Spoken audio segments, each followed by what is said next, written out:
About conditioning, because to me a lot of times I'll tell the guys that's your best weapon. Do you agree? What's up with conditioning? I agree 100%.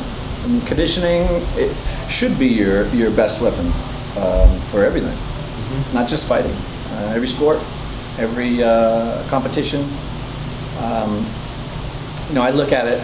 I look at the body as a machine. If you go into a race with a broken down car, right, or a weak engine, you'll never finish the race. And it's really that simple. What's your tool? Are you a runner? Do you swim? Do you do a bunch of different things? Not big on running. Haven't run for 6.5 years now. Okay. I will run on cork. I will run on grass with cleats, with short distances. I like the Precor elliptical trainer. Okay. It's a cardiovascular training machine. And when I do my cardiovascular, I only focus on my cardiovascular workout, and I don't do anything else. A lot of people try to combine it with bag work, or this, that, jumping, hopping, skipping. I take my cardiovascular as a workout, and I separate it, and I do it as hard as I possibly can.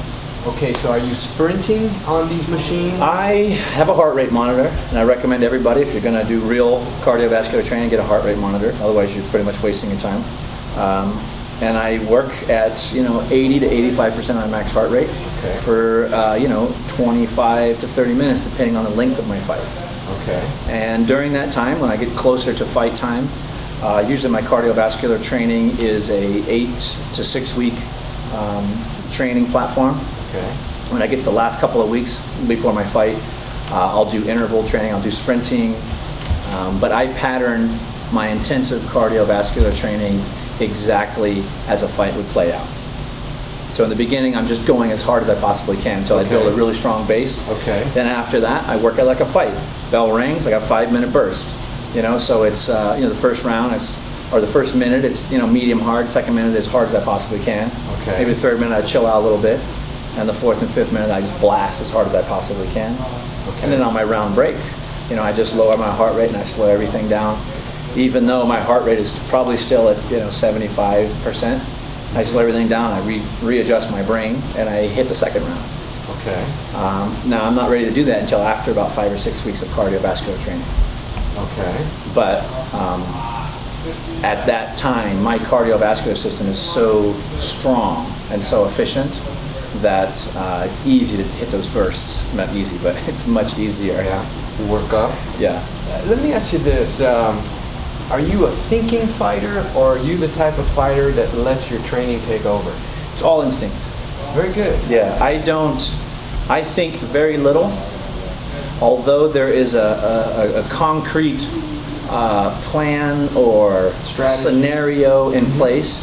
As I study every opponent, like I study their machine, I study their techniques, I study their mechanics, I study their psyche. I study everything about my opponent. And then my fight is done before I ever get in the ring. I've already won, it's already completed, it's already in the can. I just go out there and do the physical show because everybody enjoys it. Mental imagery? Everything, yeah, everything. I in a sense, it's very strange, but I step into that person's shoes and I look at them from the outside and the inside. And I try to find out as much about that person as I can. And everything, family, life, as much as I can about them. So all that stuff plays in. Everything plays in. And I've won fights on one comment in the hallway on the way to the bathroom. What do you mean? I have crushed people because I know what makes them weak, or I know what scares them, or I know what bothers them, or what their fear is. Okay. And I've won fights with a handshake. Very good. So it's the intimidation, it's part of that. Fighting is 90% mental. And if I can come in and screw your brain up, how are you going to come in 100%? And focus. And that's the thing. I don't know what I mean about it. I'm not. I've had people send me dirty emails, call me names, do all the childish stuff. I find out what hurts people, mentally, physically, whatever, what distracts them, and then I wait for my opportunity and I lay it on them. And here's the example. I knew that Tito Ortiz was scared to fight me.